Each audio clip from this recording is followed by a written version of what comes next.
नमस्कार जी, कैसे हैं आप लोग? इस सेशन के अंदर हम क्या करने जा रहे हैं, प्लैनेट वीनस को समझने की कोशिश करेंगे। वीनस का गहरा नाता है 14 डिफरेंट लोकास से और श्रापों से। जब भी श्राप लगता है, ऋषि महात्मा कहीं से भी अगर श्राप आएगा, कोई भी बैड इंटेंशन से अगर कोई श्राप आएगा, तो सबसे पहले क्या इफेक्ट करेगा, आपके मटेरियल वर्ल्ड को प्रभावित करेगा। स्पिरिचुअल वर्ल्ड को वो बाद में प्रभावित करेगा, पहले मटेरियल वर्ल्ड को प्रभावित करेगा। वेल्थ नहीं रहे, फॉर्च्यून नहीं रहे, ब्लेसिंग्स नहीं रहे, ग्रोथ नहीं हो पाए, रिलेशंस में आप इनपुट डाल रहे हैं, एफर्ट डाल रहे हैं, बट वो चल नहीं पाए।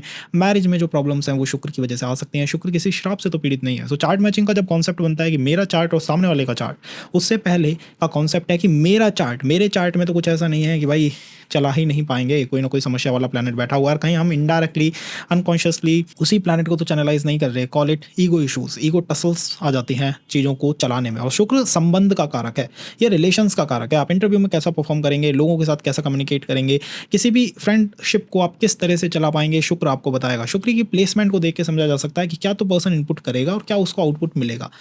शुक्र से 12th हाउस में प्लैनेट सूर्य का होना, अब ये अलाइनमेंट जो है, इसमें जैसे ही पर्सन ईगोइस्टिक होगा, या मान लीजिए उसका सूर्य पावरफुल है कि षडबल में साफ सूर्य के पास स्ट्रेंथ बहुत ज़्यादा है, अब इसके साथ जब भी कोई ईगो क्लैश होगा, वो संबंध डेफिनेटली जाएगा। अब चाहे आप किसी भी अलाइनमेंट को देख लीजिए, दारा कारक को देख लें, नवमांश कुंडली को देख लें, आप 12th हाउस को देख लें, उपपद लग्न को देख लें, या फिर आप दारा कारक के पद को देख लें। इस सूर्य को जैसे ही कोई चैनलाइज करेगा, कोई भी ईगो क्लैश या ईगो टसल, ईगो बैटल बनेगी, तो उस पर्टिकुलर संबंध को, ये भी लाइक 12th हाउस के अंदर प्लैनेट सूर्य है, 4th हाउस शुक्र से चौथे भाव के अंदर अगर प्लैनेट केतु विद्यमान है, विराजमान है, तो जैसे ही वो केतु चैनलाइज करेगा, केतु की दशा, या फिर आप कह सकते हैं कि केतु का टाइम पीरियड आ जाए, या कह सकते हैं कि केतु को पर्सन चैनलाइज कर दे, आइसोलेशन, डिटैचमेंट, लिबरेशन, मुक्ति, इनकी तरफ जैसे ही पर्सन बढ़ने लगेगा, वो प्लैनेट वीनस को नेगेटिवली हैम्पर करेगा, पीड़ित करेगा, इफेक्ट करेगा।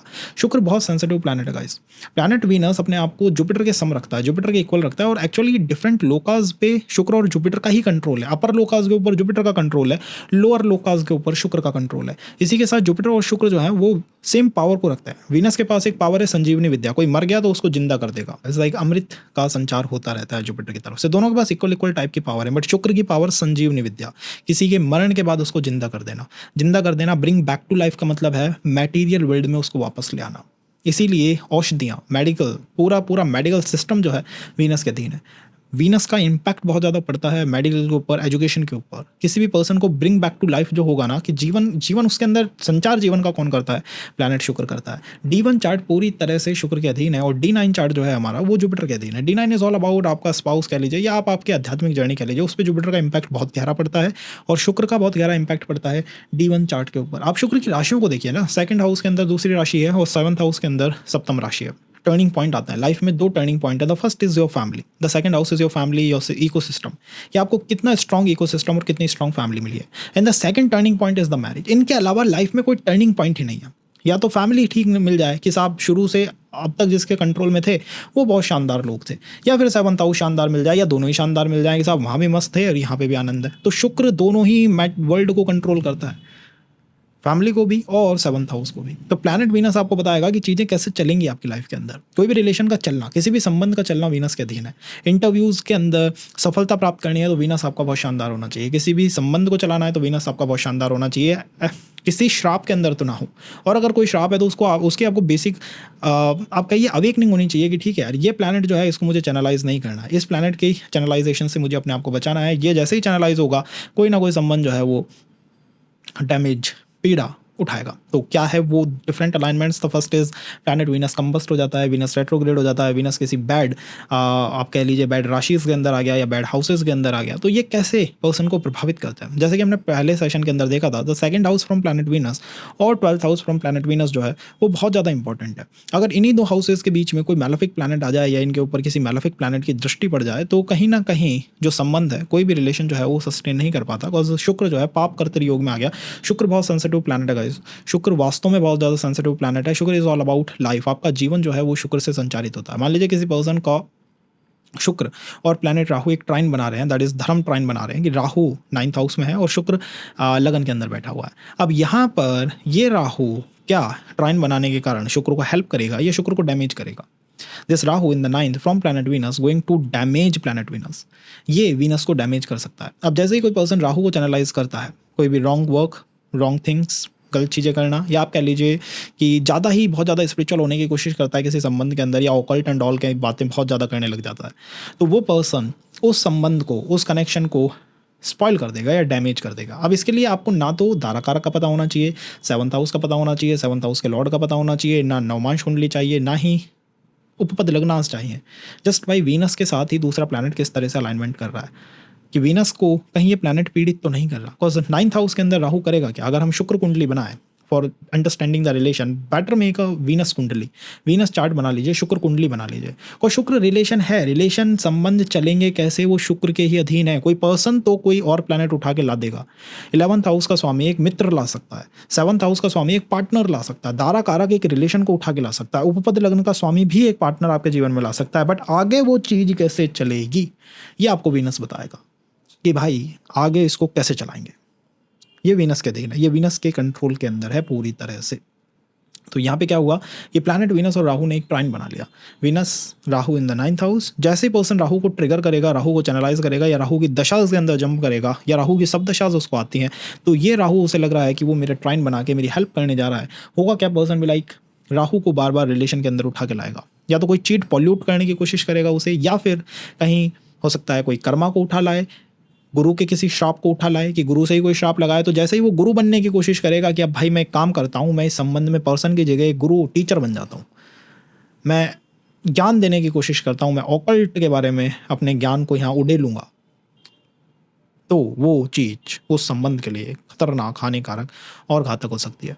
तो हमारे को शुक्र की अंडरस्टैंडिंग होनी चाहिए, हमें शुक्र के बारे में पता होना चाहिए कि कैसे शुक्र हमारे जीवन को कंट्रोल कर रहा है, प्रभावित कर रहा है। तब हम किसी संबंध को चला सकते हैं, नॉट जस्ट चार्ट मैचिंग में ये प्लैनेट उस प्लैनेट के साथ ट्राइन बना रहा है। क्या हुआ अगर चार्ट मैचिंग के अंदर किसी एक प्लैनेट के, एक पर्सन के हाउस या चार्ट के अंदर कोई स्पेसिफिक दोष या कोई स्पेसिफिक योग लग रहा हो। अब वो योग या दोष जिस भी हाउस के अंदर है या जिस भी राशि के अंदर है, वो आपके चार्ट की उसी राशि और उसी हाउस को पकड़ लेगा।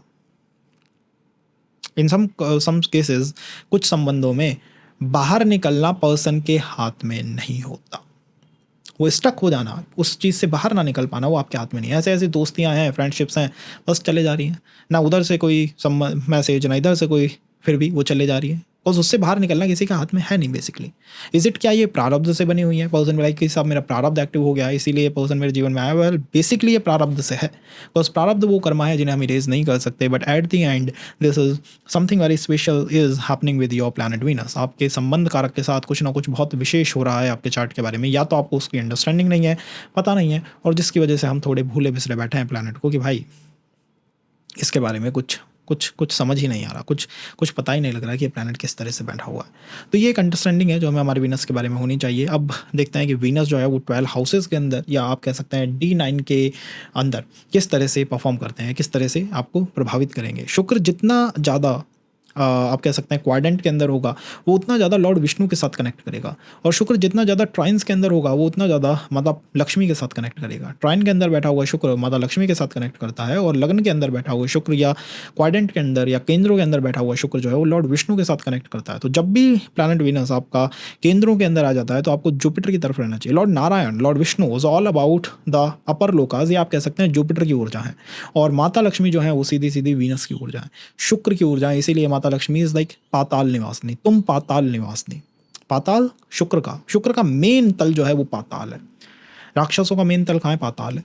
सारे राक्षसों के बारे में सुना होगा, सब पाताल से आ जाते हैं, कितने आ रहे हैं पता नहीं है, पर पाताल से निकल के आ जाते हैं। और देव सेनाएं कहाँ से आती हैं? सतलोक से आती हैं, तपलोक से आती हैं, उधर से उतर के देव सेनाएं आती हैं। वो जुपिटर को रिप्रेजेंट करते हैं, ये वीनस को रिप्रेजेंट करते हैं। इनके बीच का अलाइनमेंट बहुत शानदार अलाइनमेंट है। अगर अच्छी तरह से ट्रिगर अप हो, सारा ज्ञान, सारी जो नॉलेज है वो पूर्ण हो जाती है। पूरी सृष्टि का जो का जो चलन है, वो जो पैटर्न है वो आपको समझ में आने लग जाता है। बट अगर इनके बीच की फाइट हो गई, युद्ध हो गया, तो साहब फिर इसमें एक पक्ष तो जो है वो जाता है, एक पक्ष को नुकसान उठाना पड़ता है। चाहे वो वामन अवतार हो लॉर्ड नारायण का, जिसमें वो Bali is what representing Venus energy, Shukracharya के साथ बैठ के क्या कर रहा है? यज्ञ कर रहा है कि मुझे स्वर्ग मिल जाए, अपर लोकास पे मेरी जीत हो जाए। नारायण आते हैं, वामन अवतार है और ले लेते हैं। तो अब वहाँ पे बाली को भी एक श्राप लगेगा। लाइक बाली इज ऑल्सो कि तीसरा पैर कहाँ पे रखा जाए, तीसरे पैर को कहाँ पे रखें, तो वहाँ पे बाली को एक श्राप लगेगा। इस तरह से चार्ट के अंदर कुछ अलाइनमेंट्स में श्राप लग जाता है, कुछ अलाइनमेंट्स की वजह से श्राप लग जाता है। जब भी केंद्रों के अंदर वीनस होगा वो जुपिटर से कनेक्ट कर रहा है, जब भी त्रिकोणों के अंदर होगा तो वो माता लक्ष्मी के साथ कनेक्ट कर रहा है। लगन के अंदर केंद्र की ऊर्जाएं भी हैं, त्रिकोण की ऊर्जाएं भी हैं। तो लगन के अंदर हुआ बैठा हुआ प्लैनेट के लिए अगर आपको कोई उपाय करना है, रेमेडी करनी है, अगर ये वीनस पीड़ित हो रहा है तो आप क्या कर सकते हैं? आप संयुक्त जोड़े की लॉर्ड लक्ष्मी, लॉर्ड नारायण, लक्ष्मी नारायण जो भगवान हैं, उनकी आप वंदना अर्चना पूजा कर सकते हैं, जिससे कि आपका वीनस जो है वो उस मैलेफिक, उस टॉक्सिक एनर्जी अलाइनमेंट से बाहर निकलने की कोशिश करे। टॉक्सिक नहीं कह सकते, लेकिन हाँ ये कह सकते हैं कि आप उसके अंदर अगर कोई पीड़ा आ गई है।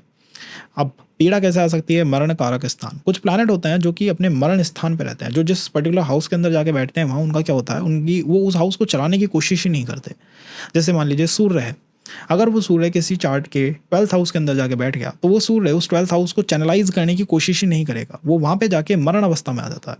प्लैनेट केतु कुंडली के 4th हाउस के अंदर बैठे हुए एक मरण अवस्था के अंदर रहते हैं। अब वो 4th हाउस की जो रिस्पॉन्सिबिलिटी है एक मदर की, हेल्पिंग करना लोगों को, करुणा, केयरिंग एंड ऑल, वो उसके अंदर आपको देखने को नहीं मिलेंगी। द प्लैनेट इज कि भाई ये यहाँ पे मरण कारक स्थान में आ गया, ये अब यहाँ पे कुछ हेल्प तो कर नहीं पा रहा, ये इस हाउस को पॉल्यूट कर रहा है या पीड़ित कर रहा है। तो ऐसे कुछ अलाइनमेंट्स हैं जहाँ पर प्लैनेट हाउस की हेल्प नहीं करते, वो उस हाउस को डैमेज कर देते हैं, बिकॉज वो मरण अवस्था के अंदर आ गए।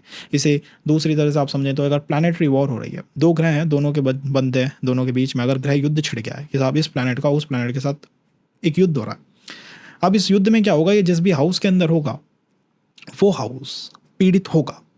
कोई युद्ध चल रहा है ना, एक बैटल चल रही है, अगर बैटल कहीं होगी तो वहाँ कुछ पीड़ा आएगी, कुछ समस्या आएगी। अगर 4th हाउस के अंदर वो होगी तो ज़्यादा गहरी आएगी। 10th हाउस के अंदर होगी तो पर्सन फिर भी उससे निकलने की कोशिश कर सकता है, 6ठे भाव में उसको आनंद मिलेगा। तो जब भी कंजंक्शन होता है दो प्लैनेटों का, दो प्लैनेटों की युति होती है, तो बहुत इंपॉर्टेंट युति होती है। उसमें दो प्लैनेट हो सकता है ग्रह युद्ध में आ जाए, अगर ग्रह युद्ध में आ गए तो एक प्लैनेट हारेगा, दूसरा जीतेगा। अब इससे क्या पता लगता है कि कुछ हाउसेज ऐसे होते हैं जहाँ पर बैठा हुआ प्लैनेट उस हाउस की हेल्प नहीं करता, वो उस हाउस को डैमेज कर देता है अपने पॉल्यूशन की वजह से, अपने कर्मास या अपने श्रापास की वजह से। तो हम क्या करें, हम बेस्ट एक शुक्र कुंडली बनाएं, एक वीनस चार्ट बनाएं। वीनस चार्ट क्या है, वीनस को लगन में बिठा लीजिए, वीनस जहाँ पे भी है उससे एक नया चार्ट ड्रॉ करिए। वीनस जहाँ पे भी है आपका, कहीं पे भी आपका वीनस हो, वहाँ से एक नया चार्ट हमें ड्रॉ करना है, नया चार्ट बनाना, नई कुंडली है, फ्रेश कुंडली है। अब अगर इस वीनस से प्लैनेट सूर्य 12th हाउस के अंदर है तो ईगो के इशूज़ हमेशा हमेशा ईगो क्लैशेज रिलेशन को जड़ जमीन कर देंगे। और वो रिलेशन कोई सा भी हो सकता है, किसी भी तरह का हो सकता है। वीनस से 12th में बैठा हुआ सूर्य, और बहुत चार्ट्स में आपको ये देखने को मिलेगा, बहुत कॉमन है, बहुत चार्ट्स में देखने को मिलेगा। इसको देखते ही समझा जा सकता है कि cause of this Surya things not working out. अब ये है जिस हाउस के अंदर, जिस राशि के अंदर, वो भी इंपॉर्टेंट रोल प्ले करेगी। मान लीजिए मिथुन राशि है तो कम्युनिकेशन, कम्युनिकेशन में ईगो। कैंसर राशि है तो इमोशंस के अंदर इशू, ईगो, कि भाई इमोशंस मैं ज़्यादा दूँ या तुम ज़्यादा दो, वहाँ पे वो डोमिनेंस चाहिए। अगर लियो के अंदर है तो और पावर आ गई है सूर्य के पास, फिर तो वो पूरा डोमिनेंट बन गया है।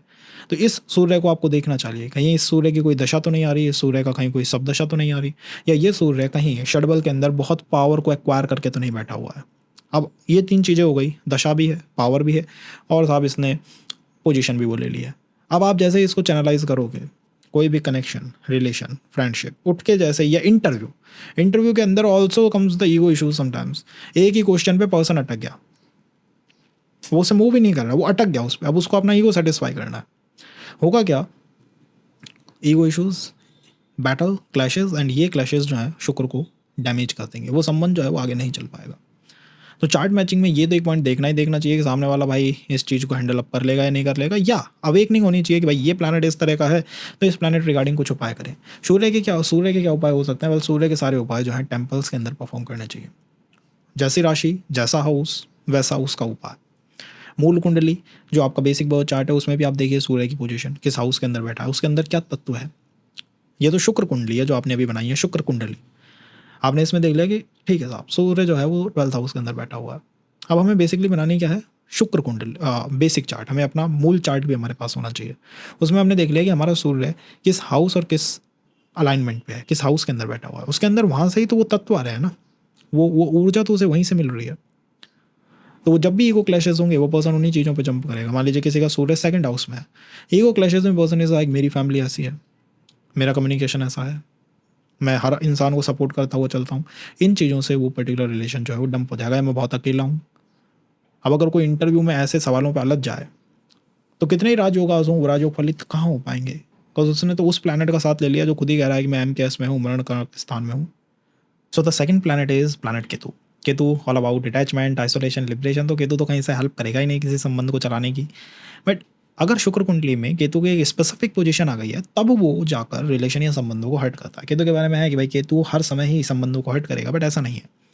शुक्र कुंडली के अंदर अगर केतु किसी विशेष फोर्थ हाउस के अंदर बैठा हुआ है, प्लैनेट वीनस से फोर्थ हाउस के अंदर बैठा हुआ है, देन ये प्लैनेट केतु जो है संबंधों को चलाने में डिस्टर्बेंस लाता है। आपको देखना क्या है कि मेरे वीनस से अगर आपके पास मूल कुंडली है, राशि चार्ट है, लगन चार्ट है, दैट वी से लगन चार्ट, जो कि आपके पास लगन का चार्ट होता है, उसमें आपको देखना है कि शुक्र को काउंट करना है। शुक्र से केतु तक आपको काउंट करना है कि कितने हाउसेस गए हैं। अगर शुक्र से केतु तक 4 हाउसेस है, मतलब केतु शुक्र से फोर्थ हाउस के अंदर बैठा हुआ है, काउंटिंग में शुक्र को काउंट किया जाएगा। जहाँ पे शुक्र बैठा हुआ है वहीं से काउंट किया जाएगा। तो 1 2 3 एंड 4 इस तरह से केतु संबंधों को डिस्टर्ब कर देता है। तो वो डिटैचमेंट व आइसोलेशन जो है वो किसी भी संबंध को, किसी भी कनेक्शन को चलाने में बहुत मुश्किलें क्रिएट कर देगा। शुक्र से केतु का किस तरह का कनेक्ट है, इसको हमें देखना चाहिए, ध्यान में रखना चाहिए। केतु की दशाज डेफिनेटली वो परेशानी लाएंगे, केतु की सब दशाज भी वो परेशानी लेके आएंगी। केतु का डिस्पोजिटिव, केतु एक ऐसा प्लैनेट है जिसकी खुद की राशि है नहीं। हाँ, इसको राशियाँ प्रदान की गई हैं, बट जस्ट लाइक उसके अंदर भी कन्फ्यूजन है कि भाई ये राशि है या वो राशि है, तो हम कन्फ्यूजनों में नहीं जाएंगे, just go to the dispositor thing. इसका डिस्पोजिटर अगर शुक्र आपका सूर्य की राशि में है, मान लीजिए लियो के अंदर बैठा हुआ है, तो सूर्य उसका डिस्पोजिटर हो गया। चंद्रमा की राशि में है तो चंद्रमा उसका डिस्पोजिटर हो गया। तो वो जो डिस्पोजिटर है वो भी संबंधों को चलाने में समस्याओं को ला सकता है। उसकी दशा, उसकी सब दशा जो है और टेंशन और इश्यूज़ को इंक्रीज कर सकती है। तो ये आपने पता लगा लिया कि भाई मेरा केतु और शुक्र की जो अलाइनमेंट है वही संबंधों को चलाने में एक समस्या का कारण बन रही है। तो करना क्या है कि हमें केतु को चैनलाइज नहीं करना है। डिटैचमेंट, आइसोलेशन, लिबरेशन, मुक्ति, ये बातें नहीं, लेकिन इन्हें चैनलाइज ना करें। चैनलाइज का मतलब है कि सेपरेट होने की टेंडेंसीज को ना लाएं, उसकी कोशिश मत करिए। बेस्ट टू बेस्ट है कि आप केतु को चैनलाइज ही मत करिए, ट्रिगर अप मत करिए। मंत्र जाप यहाँ पर थोड़े मुश्किल हो जाता है। यहाँ पर किए गए मंत्र जाप, यहाँ पे की गई डिसिप्लिन में आके कोई भी पूजा जो है वही समस्या की एक बार जड़ बन जाती है। ये भी होता है। वेरी इजी टू से कि भाई कोई समस्या नहीं है, आप जो चाहे मन में कर लो, मंत्र जाप कर लो, नाम जाप कर लो, बट कई बार यही चीज़ें ओवर डिसिप्लिन, केतु को चाहिए क्या, केतु इतना डिसिप्लिन में रहता है। केतु को अगर आपको समझना है या देखना है ना, तो कोई अघोरी मिले, कोई बाबा मिले, कोई ऐसा जो उनकी भीषणता है, किसी बच्चे को लेके जाइएगा इनके पास। ईश्वर से मिलके इज लाइक प्रहलाद जो है भगवान की भी गोद में बैठ के आनंदित है, और बच्चा जिन चीज़ों से डर जाए, भयभीत हो जाए, वो है उनके अंदर भीषणता है। और केतु यही भीषण रूप है। केतु और राहु दोनों भीषण प्लैनेट है। इन्हें देख के इनके नाम से आदमी भयभीत हो जाता है। अगर मैं केतु कहूँ भी या राहु कहूँ भी तो कोई साधु संत तो नहीं होगा, लेकिन आम आदमी तो ऐसा होता है कि ये मतलब हॉट स्पॉट है वैदिक एस्ट्रोलॉजी के और एस्ट्रोलॉजर्स के। जब कुछ नहीं चलता भाई शनि 7.5 ही चलती है। तो यहाँ पे ये प्लैनेट जो है चीज़ों को डिस्टर्ब कर सकता है। बेस्ट टू बेस्ट है कि हम इसे चैनलाइज ना करें, बहुत ज़्यादा एक्टिवेट ना करें, बहुत ज़्यादा डिसिप्लिन्स में ना आने की कोशिश करें, बहुत ज़्यादा मंत्र जाप या नाम जाप की तरफ ना जाएं। मैं कहता हूँ आप नाम जाप कर लीजिए, आनंदित अवस्था है, गुरु के सानिध्य में, गुरु से कंट्रोल्ड होना चाहिए। अदरवाइज केतु कहता है कि गुरु भी नहीं चाहिए, केतु को गुरु चाहिए ही नहीं। केतु की जुपिटर से भी नहीं पड़ती है। केतु से लाइक मैं खुद कर लूँगा, आप बेफिक्र रहो। तो ये केतु के साथ एक समस्या है और ये अलाइनमेंट चीज़ों को डिस्टर्ब कर सकती है। यहाँ श्राप कहाँ से आया है, यहाँ वीनस के ऊपर जो कर्स है कहीं ना कहीं किसी मुनि या कह सकते हैं किसी साधु, कोई तपस्वी ऐसे पर्सन की तरफ से आया, कोई ऐसा पर्सन जिसने बहुत अच्छे कर्मास करे हैं बट कॉलेट एप्रिशिएशन नहीं मिला या कुछ ऐसा हुआ है, या फिर कोई हार्ड वर्किंग पर्सन था उसको अप्रिशिएट नहीं किया गया और वहाँ से कोई समस्या चल के आई है। और ये आपके विकर्मा को दिखाता है। समटाइम्स ये आपके विकर्म को दिखाता है कि पर्सन तो कुछ गलत नहीं करता, बट फैमिली की तरफ से जैसे ही कोई इनिशिएटिव आता है, सम केसेस में family is the basic reason और द इशूज पर्सन फेसिंग। चाहे अच्छा लगे या गलत लगे, लेकिन ये विकर्म है जो वहाँ से आते हैं, वो डीएनए के अंदर से निकल के आते हैं, वो उस व्यवस्था में से निकल के आए हैं। तो वो भी हो सकता है कि संबंधों को पीड़ित कर रहे हैं, वो अफेक्ट में डाल रहे हैं, तो उनसे हमें थोड़ा बचना चाहिए। Now about the third planet, या इसकी रेमेडी क्या हो सकती है? वाले इसकी बेस्ट टू बेस्ट रेमेडी है भजनों की तरफ रहिए, प्रेम की तरफ रहिए, शांति की तरफ रहिए और थोड़ा डिसिप्लिन को कंट्रोल में रखिए। ओवर डिसिप्लिन हो जाना शुक्र के लिए बहुत अच्छा नहीं है, उसको थोड़ा सा कंट्रोल में रखा जाए। और बेसिक बर्थ चार्ट जो आपका मूल चार्ट है, मूल कुंडली है, लगन कुंडली है, उसमें देखिए कि केतु बैठा कहाँ हुआ है, कौन सा तत्व केतु ने पी लिया है, किस चीज़ को ये प्लैनेट पी चुका है। जिसको पी चुका है ये, उससे ये समस्या लाएगा। अगर पंचम भाव में है मूल कुंडली के अंदर, तो हो सकता है कि ये प्लैनेट आपको कहाँ से समस्याओं को ला के दे। ये समस्याओं को ला सकता है from the education. Person is like मेरे पास ज्ञान बहुत ज़्यादा है, अब ये ज्ञान इतना ज़्यादा है कि मैं किसी संबंध को क्यों चलाऊँ, समस्या क्रिएट कर सकता है। 7th हाउस में तो वहाँ से ला सकता है, उन तत्वों से वो निकाल के लेके आएगा उन समस्याओं को। ये चार्ट मैचिंग में बहुत इंपॉर्टेंट है, बिकॉज समटाइम्स चार्ट मैचिंग बहुत शानदार करते हैं astrologer, but the issue is कि पर्सन उन प्लैनेटों को ही चैनलाइज कर रहा है जो उस संबंध को चलने नहीं देंगे। अब उसमें फिर कुछ नहीं हो सकता कि साहब इसको अगर आप चैनलाइज करोगे तो ये तो जाएगा। इसमें चार्ट मैचिंग क्या, कितने भी ट्राइन बन जाए कोई सपोर्टिव नहीं बनेगा और सारे संबंध जाते हैं इंटरव्यूज़ एंड ऑल तक चले जाता है। इंटरव्यूज़ में भी पर्सन जस्ट केतु को ट्रिगर करेगा और समस्याएं साथ लेके चलेगा। तो ये एक समस्या के कारण है, ये जड़ है। Now the third planet is planet Shani. जी हाँ, प्लैनेट शनि भी जो है वो संबंधों को चलाने में कई बार समस्याओं को क्रिएट कर देता है। शनि है क्या? शनि का खुद का ही, वैसे शनि की अगर आप व्यवस्था को देखेंगे, चाइल्डहुड को देखेंगे, तो फादर के साथ कनेक्शन में इश्यूज़ है। हमेशा अपने आप को अनजस्ट मानते हैं, कि ऐसा मानते हैं कि ठीक है मेरे साथ अन्याय किया गया है। शनि से प्रभावित जो पर्सन आपको मिलेगा, बहुत शनि से प्रभावित हो गया, आप उससे बात करना स्टार्ट करेंगे, उससे पहले वो आपको बता देगा मेरे साथ कितना अन्याय किया जा रहा है। वो देखना है कि हाँ, शनि ने अब इसको पूरी तरह से इसके सर पे चढ़ बैठा है। अब शनि, ये अन्याय की धारणा जो है वो शनि के साथ चलती है। अब यहाँ होता क्या है कि शनि जब भी शुक्र के साथ बैठे होते हैं, तब संबंधों को चलाने में कई बार समस्याओं को ला देता है, और इसमें भी जितने पास होंगे वो शुक्र के, उतनी समस्याओं को क्रिएट करेंगे। तो शुक्र कुंडली के अंदर आपको देखना है कि शुक्र और शनि की युति तो नहीं हो रही है, इनका कंजंक्शन तो नहीं हो रहा है। अगर कंजंक्शन है तो ये शनि जो है संबंधों को चलाने में थोड़ी समस्याओं को चैनलाइज कर देते हैं। दो शनि का शुक्र के साथ संबंध बहुत अच्छा है, इनका संबंध बहुत शानदार है, लेकिन शुक्र में शनि की दशा और शनि में शुक्र की दशा एक्चुअली समस्याओं को लेके आती है। अब ये क्यों इन समस्याओं को लेके आती है, या क्या इसका बेसिक रीज़न है कि भाई क्यों दे रहे हो समस्या, क्या चाहते हो हमसे? द समस्या इज़ शुक्र का वैभव और शनि का तपस शनि का तपस्याओं में रहना। अब ये इन दोनों के साथ समस्या है। अगर ये दोनों ही प्लैनेट मजबूत हैं, उच्च हैं, एक्सल्टेड हैं, पावरफुल हैं, षडबल में बहुत पावरफुल हैं, षडवर्गास में अच्छी स्थिति को रखते हैं, तब वो समस्याएं ज़्यादा आती हैं।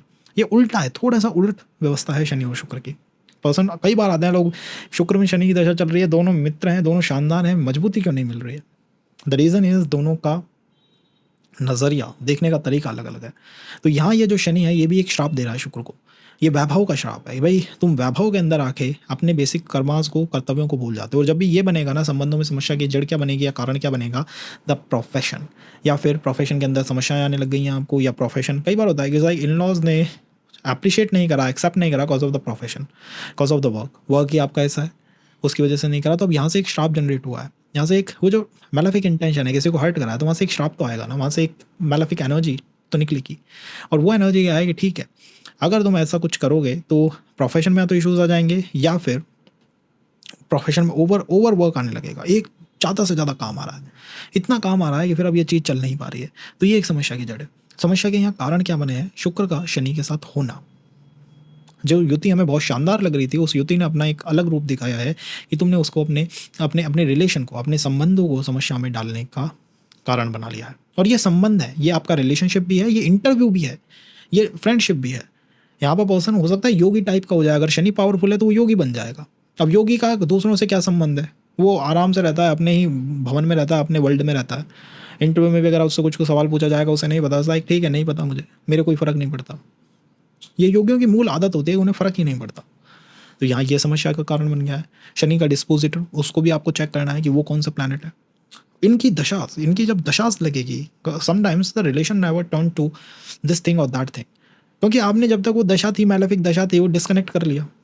अगर उसमें कनेक्ट कर जाते, उसमें कनेक्टेड रहते, उसके अंदर चल जाता, वो कनेक्शन आप बनाए रखते उस समय तक, आगे भी हो जाता। इसमें स्पेसिफिक होगा कि ये इसी पर्सन के साथ होने का यही एक योग है ना। अगर नाम तक आपको पता लग जाए तो उस नाम के हजारों लोग डोल रहे हैं दुनिया में।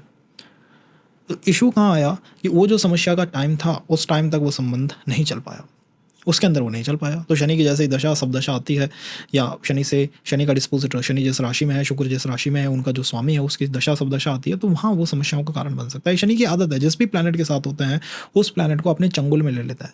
इसीलिए बहुत चार्ट्स में जब भी शनि किसी राशि में बैठता है, उस राशि का स्वामी आपको वहाँ मिलेगा ही नहीं। प्लैनेट कहेगा चुपचाप अब यहाँ से निकल लो, और शनि महाराज यहाँ पे आ गए। शनि जैसे ही घर में घुसता है ना, आदमी अंदर की तरफ हो जाता है। लोग घर में जब आते भी हैं कि शनि के लिए मांगने आते हैं शनिवार को, लाइक बिल चुपचाप होके दे देना, आवाज़ तो देना ही मत, उल्टा मत बुला लेना, इसको देख के आ जाना, आंख बंद करके दे देना, दूर ही बनाते हैं हम उस प्लैनेट के साथ।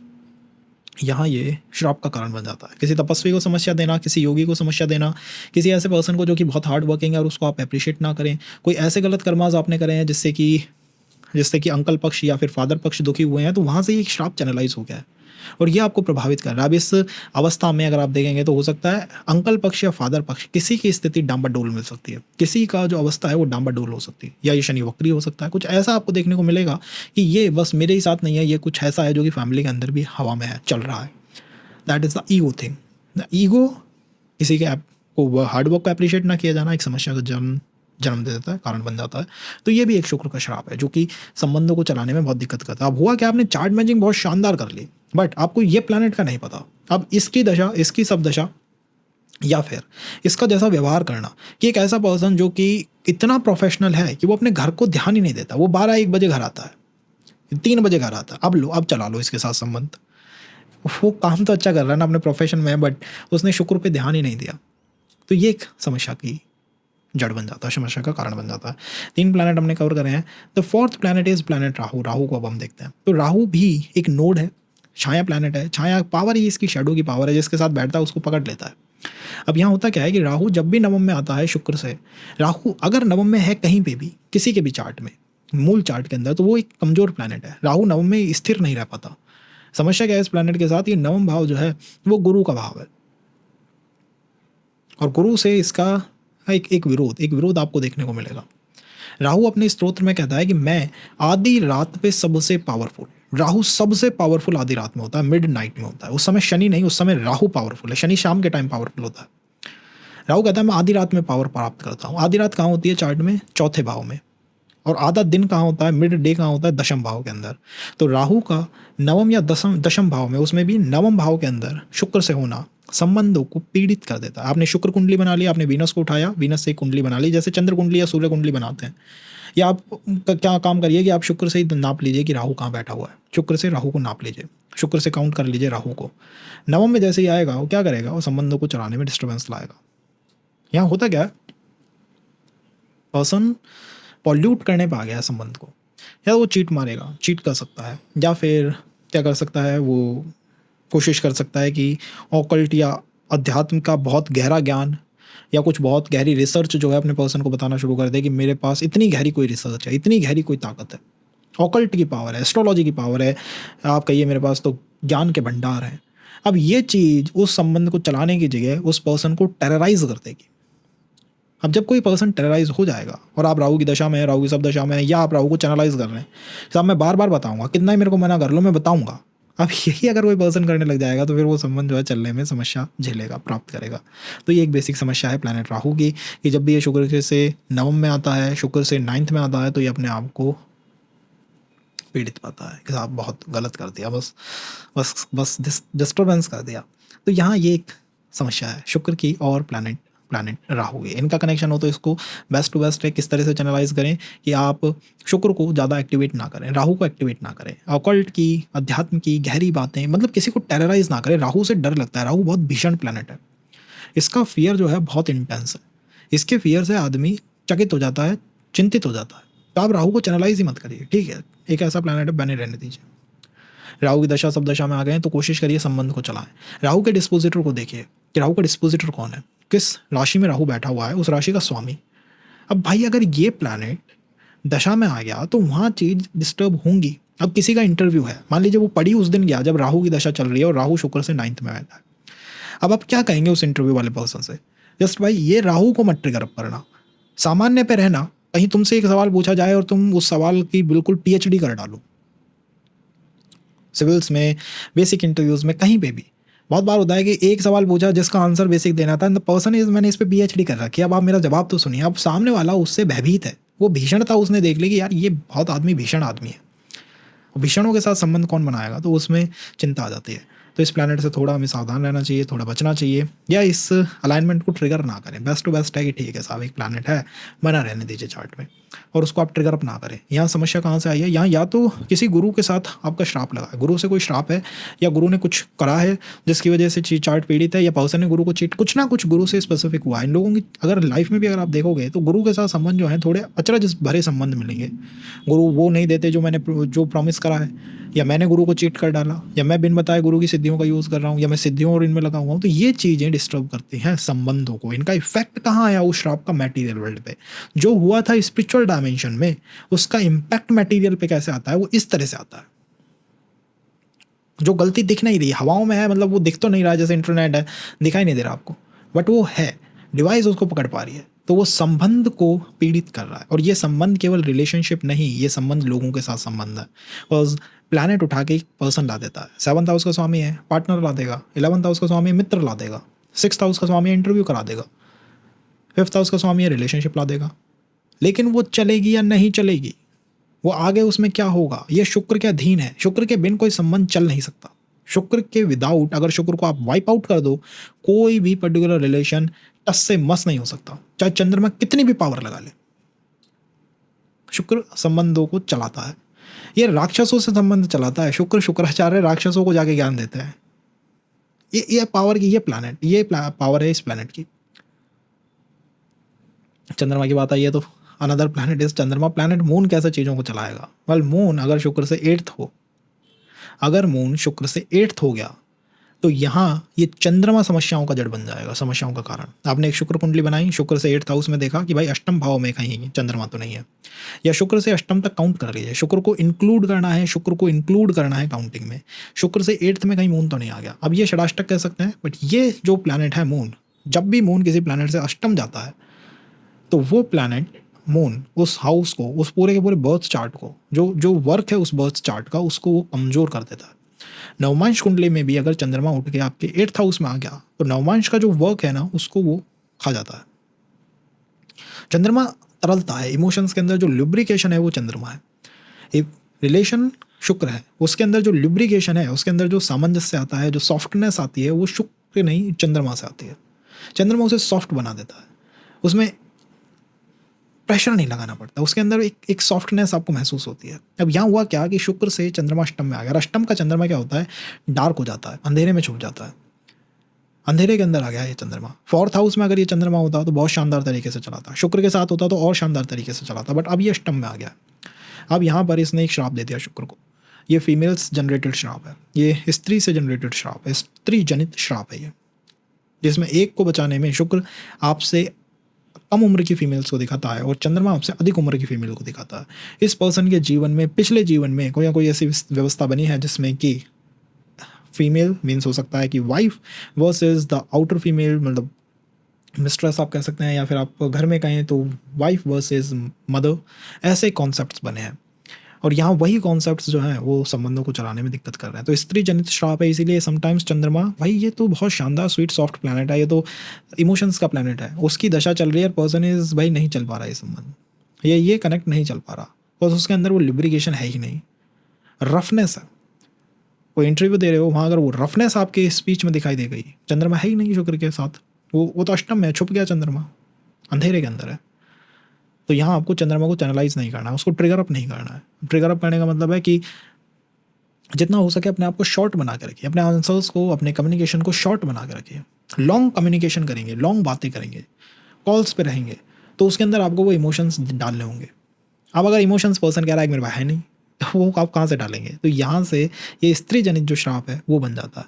शुक्र और चंद्रमा का षडाष्टक होना, जिसमें शुक्र से चंद्रमा अष्टम के अंदर है। ये शुक्र कुंडली में आप देख सकते हैं, अगर एट्थ हाउस के अंदर है तो अपनी मदर के रोज सुबह पैर छूना इज़ द बेस्ट रेमेडी। उन्हीं के श्राप से माता पार्वती की पूजा करना, मदर के पैर छूना is the best best best remedy है कि साहब मुझे तो इस सब कुछ छोड़ो और इस श्राप से मुक्त करो, जिससे कि मेरे कोई संबंध जो चलें, चाहे वो ईश्वर के साथ हों, व्यक्तियों के साथ हों, या फिर इंटरव्यूज़ हों, दोस्तों के साथ हों, पार्टनर के साथ हों, ये चलें तो सही। ये जब चलेंगे जब आपका चंद्रमा जो है एट्थ में से निकले, और वो मदर की ब्लेसिंग से ही निकल सकता है। तो ये मदर की ब्लेसिंग्स को लेने वाली अलाइनमेंट है कि भाई जाके माँ के पैर छूने, ये बेस्ट रेमेडी है। कर पुष्प बना के ऐसे पुष्प बना के हाथों से और मदर को रोज वंदन करना है। दिस कर Pushpa's are for planet Venus. अब मैं आपसे कहूँ फूल ले आओ सुबह सुबह, हो सकता है आप इरिटेट हो जाओगे भाई ये और कौन सी रेमेडी बता दी। तो कर पुष्प बना के सुबह सुबह मदर के पैरों को छूना, सिल्वर का उनसे कुछ ले लेना इज द बेस्ट रेमेडी। ये आपको बिजनेस में भी हेल्प करेगी। शुक्र वेल्थ फॉर्चून बिजनेस तक का कारक है। अष्टम में चंद्रमा लेके बैठे हो तो वो समस्या बन गई, और ऐसे वर्क नहीं करना है जिसमें अष्टम का चंद्रमा यूज़फुल आए, यूज़ में आए। कई एस्ट्रोलॉजर्स शानदार हैं, कर लिया है, बट दिक्कत कि ये चंद्रमा, ये एक समस्या की जड़ बन गई है। नाउ चंद्रमा से जनित एक और रोग है, और वो है शुक्र और चंद्रमा का एक साथ होना। दिस इज फ्रॉम द नाड़ी कि अगर ये एक साथ होते हैं, फीमेल्स लाइफ में बहुत आती हैं। तो फीमेल्स जो है लाइफ में बहुत आती हैं, और जब भी आपकी लाइफ में अच्छा ड्यूरेशन चल रहा है तो फीमेल्स आपको देखने को मिलेंगी, अपॉर्चुनिटीज़ वहाँ से आती है। तो दिक्कत क्या है कि ये योग आई हुई फीमेल्स से, जब आपके जीवन में अपॉर्चुनिटीज़ आ रही हैं उसी समय फीमेल्स आएंगे और वो आपकी अपॉर्चुनिटीज़ को नुकसान देंगी। 12th में एग्ज़ाम प्रिपरेशन कर रहे हो, बहुत कुछ करने वाले हो लाइफ के अंदर, बड़े बड़े प्रोजेक्ट्स आपने सेट कर लिए, बस सेकंड थर्ड डे कोई पर्सन नॉक कर देगा आपका डोर। अब ये जो पर्सन है ये उन अवसरों को तंग करने आया है, उन अवसरों को रोकने आया है। लेकिन ये लोग बहुत स्वीट, सॉफ्ट, जेंटल, बहुत बहुत बहुत शानदार लोग हैं। मैंने आपको कहा ना, शुक्र चंद्रमा के साथ हो, शानदार प्लैनेट है। फिर वो चंद्रमा से आगे हो, डिग्रीज तक में अगर आगे है कि डिग्री में शुक्र साहब 5 का है, चंद्रमा साहब 25 डिग्री का है। अब इसको आप कैसे कहेंगे कि चंद्रमा अगले भाव में है शुक्र से एक्चुअली, बिकॉज डिग्री बहुत ज़्यादा है, तो ये और ज़्यादा अच्छा हो गया है, बिकॉज यहाँ चंद्रमा और ऊपर हो गया है और एक्सल्टेड हो गया है वो।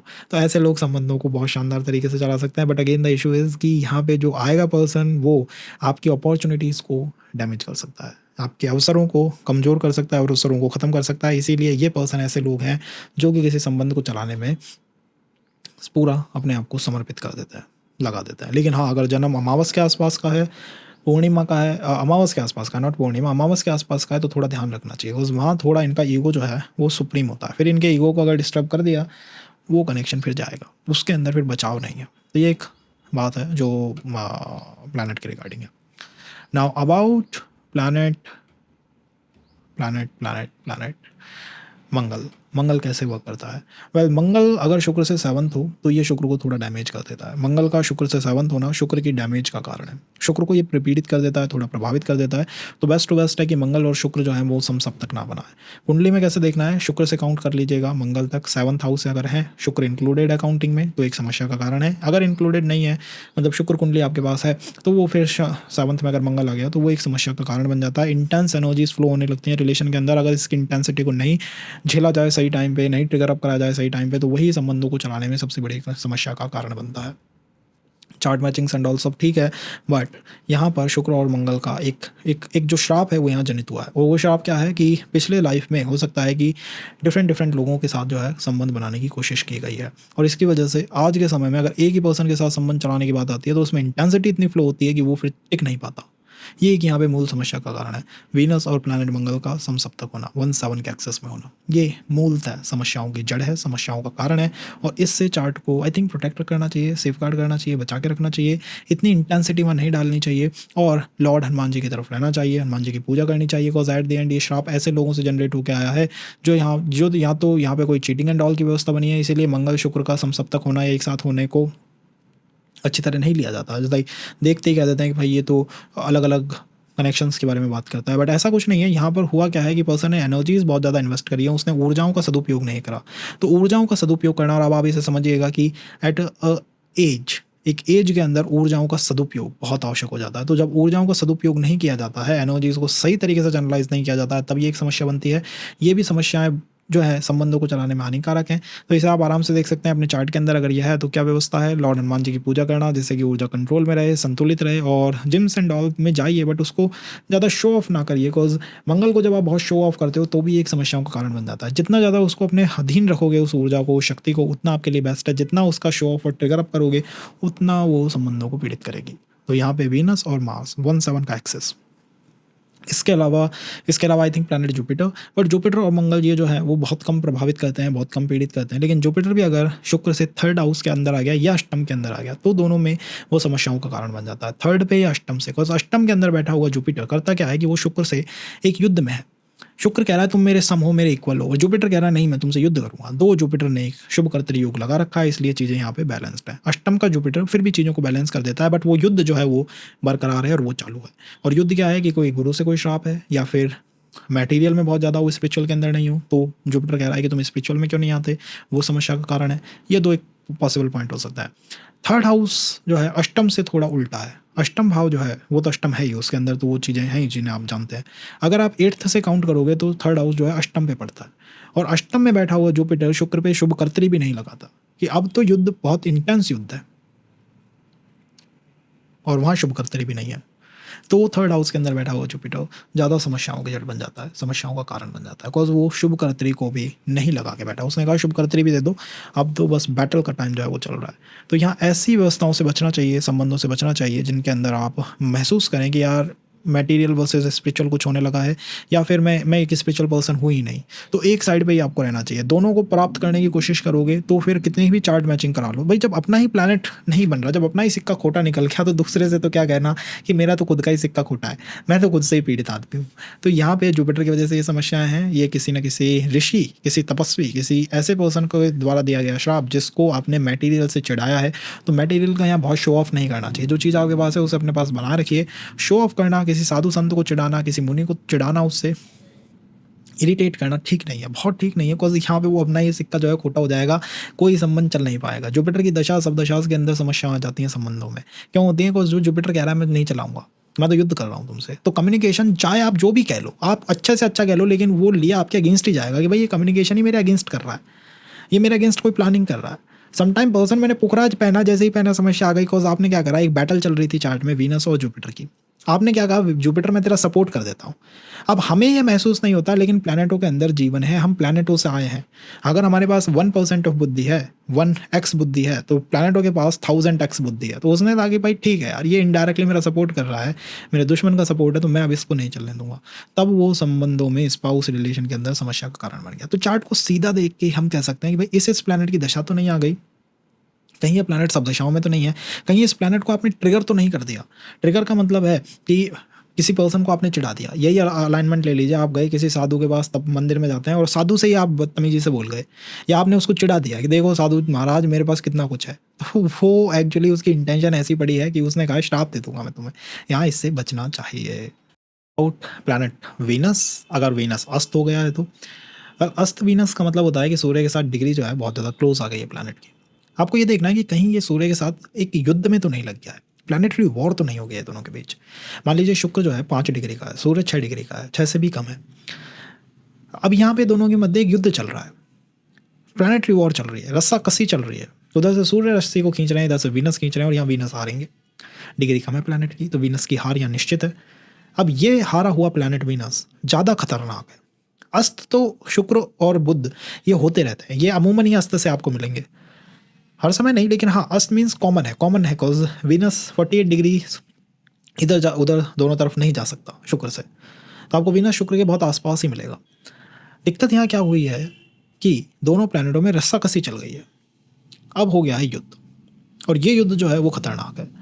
ये युद्ध एक प्लैनेट को डैमेज करेगा, या तो इसमें ईगो हारेगा, या इसके अंदर वीनस हारेगा, या तो सूर्य हारेगा या वीनस हारेगा।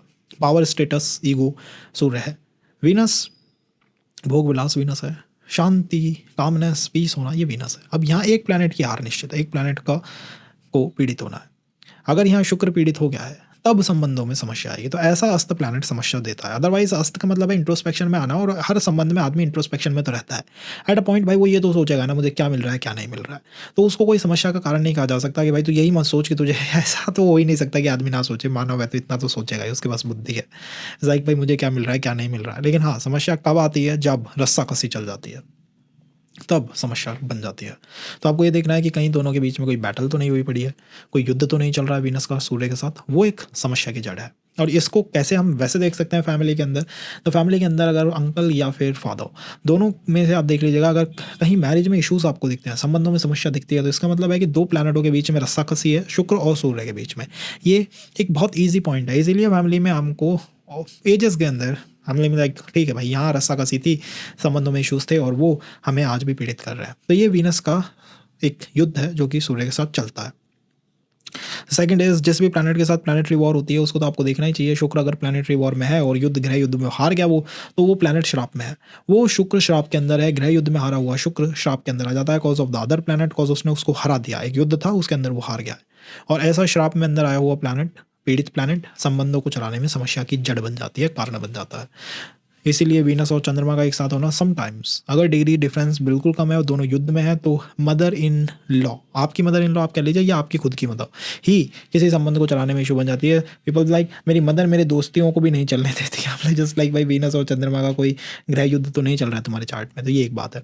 द थर्ड इज शुक्र का रेट्रोग्रेड हो जाना। वेल रेट्रोग्रेड हो जाना इज समथिंग, बिकॉज रेट्रोग्रेड होता है प्लैनेट तो क्या करता है, वो इंट्रोस्पेक्शन में भी चला जाता है, और उसी के साथ वो लेफ्ट ओवर कर्मा को ले आता है। तो वो ऐसा कर्मा है जो पिछले जीवन में आपने करा था बट वो कंप्लीट नहीं हुआ। मान लीजिए किसी पर्सन के साथ कोई संबंध था, कनेक्शन था, वीनस की ऊर्जाओं के साथ आपका कनेक्शन था। एक्चुअली पर्सन के साथ संबंध नहीं, प्लैनेटों के साथ कर्मा होते हैं।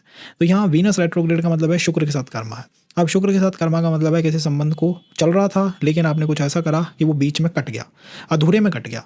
दूसरे पर्सन की आपने सुनी भी नहीं, दूसरे पर्सन की आवाज़ भी नहीं सुनी, दूसरे पर्सन को एक्सप्लेनेशन का मौका तक नहीं दिया गया। यहाँ होगा प्लैनेट रेट्रोग्रेड। ये कौन सा कर्म है, ये वो कर्म है लेफ्ट ओवर है साहब, छूटा हुआ है। भाई उसने कुछ नहीं कहा ना आपसे उस समय, तो वीनस ने आपसे कहा ठीक है भाई अगले में देख लेंगे, अगले में पकड़ लेंगे तुम्हें। अब अगले में वो आपको पकड़ लेगा। अब ये पकड़ना कैसा होगा, जैसे ही आप शुक्र को चैनलाइज करोगे, शुक्र की दशा सब दशा आती है, शुक्र रिलेटेड किसी भी जगह में जाते हो, कोई पर्सन आपको मिल जाएगा, ना लेना ना देना, ना भूत ना भविष्य, ना मिले ना पता, मिल जाएगा। ऐसा लगेगा भाई ये पर्सन जो है वो कहीं ना कहीं लेफ्ट ओवर पर्सन है। अब इसके साथ संबंध कुछ छोटे समय के लिए चलता है, and then comes the disappearance, तो फिर वो डिसअपियर हो जाता है। और ये संबंध बहुत इंटेंस कनेक्शंस होते हैं, नॉट लाइक कि कोई बैड कनेक्शंस होते हैं एंड ऑल। हाँ, अगर आप इसको सही तरीके से चलाएं, मतलब आगे उसके अंदर कुछ नया लिखने की कोशिश करें तो वो बन जाएगा। था वो लेफ्ट ओवर, उसके मतलब पहले उसने आपको आया, कुछ एक्सप्लेन करा, कुछ बता बतू के आदमी चल दिया। बट अगर उसको सही दशाज में सही तरीके से चैनलाइज करते हैं तो these type of relation goes to very very very depth, because ये पिछले जीवन से आपके साथ चले आ रहे हैं। पर्सन ने आपको ढूंढ लिया, उस पर्सन ने आपको ढूंढ लिया इतनी दुनिया में, उसने आपको पकड़ लिया, ढूंढ लिया। इसका मतलब है कि डेप्थ है, गहराई है, कुछ नया लिखने की कोशिश की जाए तो लिख सकते हैं। बट यहाँ भी वही समस्या है, the ego and the introspection. The person is in introspection और द ईगो, कॉज होता क्यों है प्लैनेट रेट्रोग्रेड? सूर्य की वजह से। सूर्य प्लैनेट को रेट्रो कर देता है। आत्मा कहती है कि भाई पहले एक पुराना कर्म है, पहले उसको सही करो, लेफ्ट ओवर कर्मा को खत्म करो। तो ये एक समस्या का कारण है, बचना चाहिए इससे भी। लेफ्ट ओवर संबंधों के बारे में तो आप नया कोई सेशन बनाएंगे रेट्रोग्रेड प्लैनेट को, उसके अंदर देखेंगे। यहाँ कोई श्राप नहीं है, लेकिन हाँ यहाँ किसी पर्सन को आपने सुना नहीं है, किसी पर्सन को एक्सप्लेनेशन का मौका नहीं दिया गया है। तो ऐसे लोगों के चार्ट्स के अंदर आपको देखने को मिल सकता है। अपने चार्ट्स के आपके ही के बारे में बात कर रहे हैं कि सेकंड हाउस में सूर्य आ गया, सेकंड हाउस का लॉर्ड पीड़ित है, सेकंड हाउस अच्छे से नहीं चल रहा, या लोग आपसे कहेंगे कि कम्युनिकेशन में कोई इशू है। इसका मतलब है कि लेफ्ट ओवर कर्मास हैं चार्ट के अंदर। तो ये एक कारण है। बेसिकली हमने सारे ही प्लैनेटों को कवर कर लिया। तो इस तरह से देखिए अपने चार्ट के अंदर शुक्र कुंडली कैसे बनाई जाती है। कुछ चार्ट्स जो हैं वो इनके बारे में अब हम यहाँ पे देख लेंगे। कुछ चार्ट्स के अंदर कैसे पता लगाया जाए कि ये समस्याएं बनी या समस्याओं का जन्म हुआ, तो ऐसे कुछ चार्ट्स जो हैं अब आपकी स्क्रीन के ऊपर आ जाएंगे। And there just can figure out कि इस प्लैनेट के साथ एक त्रिकोण बना, कोई केंद्र बना, या कुछ किस तरह से बना और वो समस्याओं का कारण बन गया। तो इस सेशन के लिए इतना ही। अगले सेशन के अंदर शुक्र को और बारीकी से समझेंगे, लोकास के बारे में समझेंगे कि कहाँ से देख के कहाँ से पता करें कि प्लैनेट किस लोका से आया है, किस लोका की तरफ वो जा रहा है। शुक्र एक्सल्टेड होता है 12th हाउस में, इसीलिए जब वो यात्रा पूर्ण हो जाती है, जब शुक्र अपर लेवल पे चला जाता है, तो वो शुक्र बहुत महान तरह का, महान टाइप का शुक्र बन जाता है। तो इस सेशन के लिए इतना ही। अगले सेशन में फिर मिलेंगे, करेंगे बात किसी और स्पेसिफिक प्लैनेट के ऊपर। तब तक के लिए कनेक्टेड रहिए, बने रहिए। प्लीज़ शॉर्ट्स एंड ऑल को भी चेक आउट कर लीजिएगा, because we trying to learn